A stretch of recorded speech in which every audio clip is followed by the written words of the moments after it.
नमस्कार दोस्तों, अब यहाँ पर बात हो रही है आरएसएस की, राष्ट्रीय स्वयंसेवक संघ, जहां से प्रधानमंत्री मोदी आते हैं, जहां से भारत के बड़े बड़े लोग आते हैं, जैसे अटल बिहारी वाजपेयी हो गए, जैसे लाल कृष्ण आडवाणी हो गए। अब यहाँ पर बात ये हो रही है कि आरएसएस जिसको कहा जाता है कि हिंदुत्ववादी है या फिर हिंदूवादी है, दरअसल ऐसा नहीं है। वो कल्चरल एक ऑर्गेनाइजेशन है। नो डाउट हिंदुओं का एक ग्रुप है, लेकिन ऐसा वहां पर नहीं किया जाता कि आपको इसको पूजना चाहिए, इसको नहीं पूजना चाहिए। कभी भी आरएसएस उस बात पर पिच नहीं करता। और ये तो मेरा पर्सनल एक्सपीरियंस भी है कि कभी भी आरएसएस आप अगर जाओगे तो किसी भी टाइप की बात नहीं होगी कि किस पंथ को, किस समुदाय को आपको फॉलो करना चाहिए। बस उनका एक बेसिक चीज होती है कि भारत माता का एक पोर्ट्रे होता है, एक फोटो होता है, और हमें बस उसी कल्चर के आसपास हमें घूमना होता है। और वो क्या कहते हैं कि जिस देश में आप रहते हो उसको, मतलब कि उसकी आपको एक अलग से फीलिंग होनी चाहिए। जिस देश में, जिस जमीन पर आप रहते हो, वहां पर आपको एक अलग लगाव होना चाहिए। और इसीलिए जैसे यहाँ पर गौरव आर्य कह रहे, मेजर गौरव आर्य कह रहे कि किसी देवी देवताओं की फोटो नहीं होती, वहां पर होता है भारत माता का फोटो। इसी के साथ ही वीडियो शुरू करते हैं। क्या सोच क्या रहे हैं खास करके नरेंद्र मोदी साहब, जो कि और बीजेपी का माइंडसेट अगर हमें बताएं तो वे they want to take India, किस डायरेक्शन की तरफ इंडिया जा रहा है? मैं आपको बताता हूँ, एक बड़ी इंटरेस्टिंग सवाल है आपका, लेकिन इसका आंसर जियोपॉलिटिकल नहीं है, इसका आंसर कल्चरल है चीमा साहब। मैं आपको समझाता हूँ, पता नहीं हमारी इस मामले में बात हुई कि नहीं। अगर आप कभी किसी आरएसएस के फंक्शन में जाएंगे ना, आरएसएस में फंक्शंस बड़े होते हैं, टॉक है, ये डिस्कशन है, ये सब बड़ा होता है। आइडियोलॉजिकल ऑर्गेनाइजेशन है तो ये सब जाहिर सी बात है। और हिंदू ऑर्गेनाइजेशन आरएसएस, मैंने कभी आरएसएस के फंक्शंस में, जितना मैंने देखा है चीमा साहब, मैंने कभी आरएसएस के फंक्शन में भगवान की मूर्ति नहीं देखी। किसी ने करवाया होगा अलग से फंक्शन, बट आरएसएस का जो ऑफिशियल फंक्शन है, मैंने उसमें कभी हिंदू देवी देवताओं की फोटोग्राफ या उनकी मूर्तियां कभी नहीं देखी। मैंने हर समय भारत का नक्शा देखा है, भारत का मैप देखा है। और ये जितने भी आरएसएस वाले हैं, ये भारत जो का मैप है ना, जो नक्शा है इंडिया का, उसके सामने सर झुकाते हैं। They worship India. For them, India is not just a piece of land. For them, जैसे दिया जलाते हैं उसके सामने, जैसे आरती करते हैं भगवान के सामने ना, वो इंडिया के नक्शे के सामने करते हैं संघ वाले।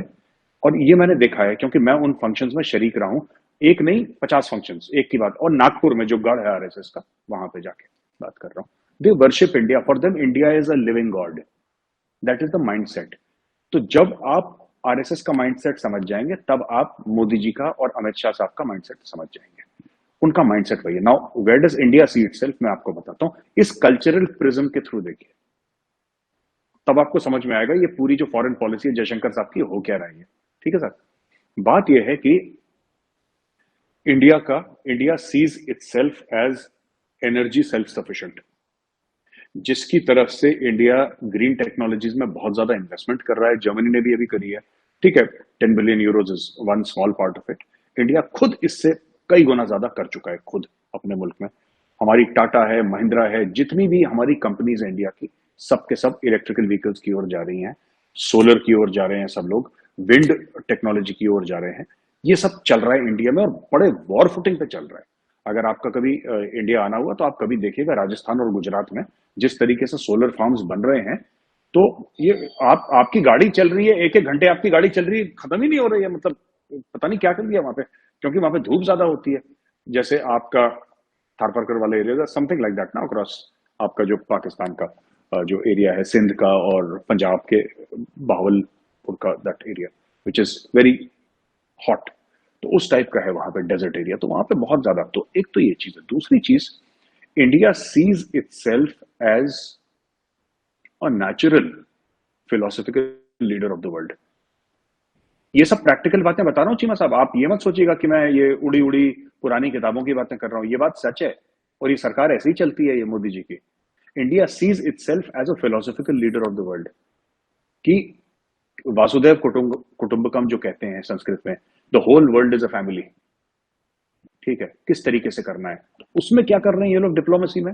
जैसे कि किसी को अगर आपको वैक्सीन देनी है तो आप उसके पास पहुंच गए। श्रीलंका को आप हमारे टर्म्स और चाइनीज के टर्म्स जरा कंपेयर। चाइनीज के टर्म्स तो खैर आज तक किसी को पता ही नहीं लगे क्या है चाइनीज के टर्म्स, लेकिन जो हमने पैसा दिया श्रीलंका को, आप पूछ लीजिए, देख लीजिए, आपको मिल जाएगा MEA की वेबसाइट में, कहीं ना कहीं कुछ ना कुछ आपको मिल जाएगा छोटा मोटा। मैं तो गया नहीं, बट आप देख लीजिएगा, दिल be very very easy terms, very easy terms.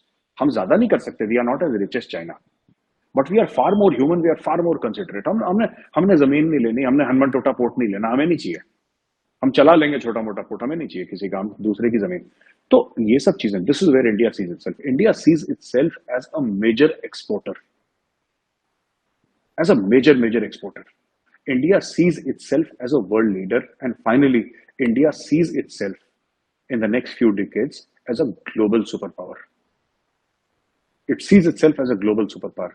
ऐसा नहीं कि छोटा मुल्क है उसको रौंद के चले गए, ये हमारा इतिहास नहीं रहा है।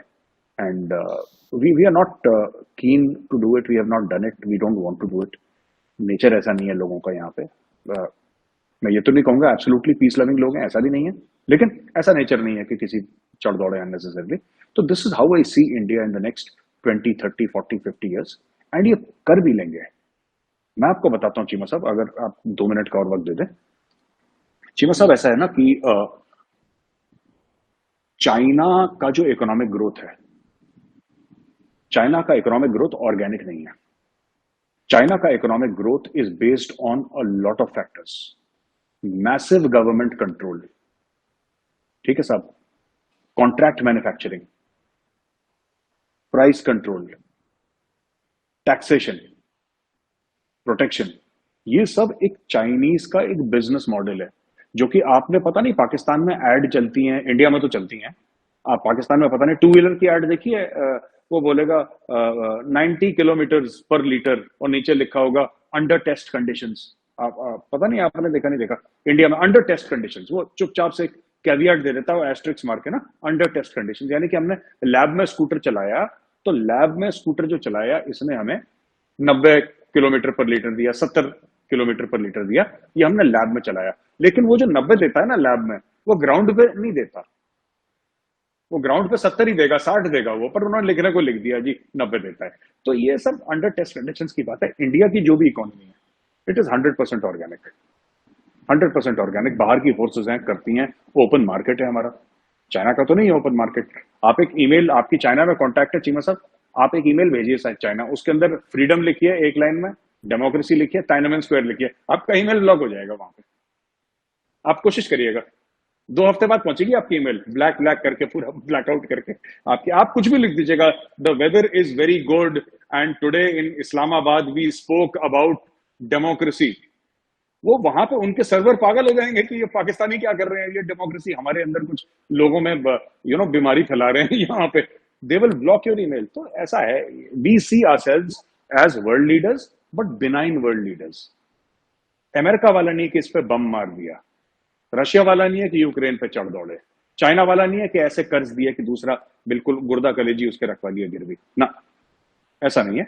But world leaders, Vasudev Kutumbakam, take everybody along, and everybody should benefit from India's growth story. Cheema साहब, सबको, जो भारत इकोनॉमिक मिरेकल जो इंडिया में अनफोल्ड कर रही है, उसका सबको फायदा होना चाहिए चीमा साहब। अगर सबको फायदा नहीं हुआ और सिर्फ भारत को ही उसका फायदा हुआ, या भारतवासियों को ही इंडिया की इकोनॉमिक मिरेकल का फायदा हुआ, तो वासुदेव कुटुंबकम जो है, the world is a family, जो हमारे शास्त्रों में लिखा गया है, वासुदेव कुटुंबकम, फिर वो चीज झूठी साबित हो जाएगी, वो फेल हो जाएगी। इसीलिए मोदी जी कहते हैं कि अच्छा हमारे पास ज्यादा नहीं है, हम कहते हैं हमारे पास सिर्फ 2 रोटी हैं, ठीक है, हमारे पास 2 रोटी हैं, लेकिन 1 रोटी हम आपको देने को तैयार हैं।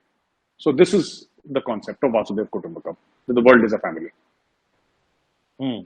चले, it's good. Obviously one has this belief कि शेयरिंग करनी चाहिए और सबको साथ लेके चलना चाहिए, तो ये अच्छा है। वैसे तो चाइनीज भी यही कहते हैं, शेयर्ड ग्रोथ, लेकिन जारी बात है चाइना का जो मॉडल है वो पॉलिटिकल और है, और वो सारा उनकी और चीज़। और आपकी बिल्कुल बात सही है, वो ऑर्गेनिक नहीं है, इसमें I absolutely agree with you. क्योंकि ऑर्गेनिक जो होता है उसमें जारी बात है आपने चीज़ों को कंट्रोल नहीं किया हो, आपने सिस्टम को छोड़ा हुआ है एज इट गोज। जिस तरह सोसाइटी अपने आप को शेप करे, डेमोक्रेसी शेप करे, मीडिया शेप करे, तो ऑब्वियसली दैट वो है, नजर आ रहा है।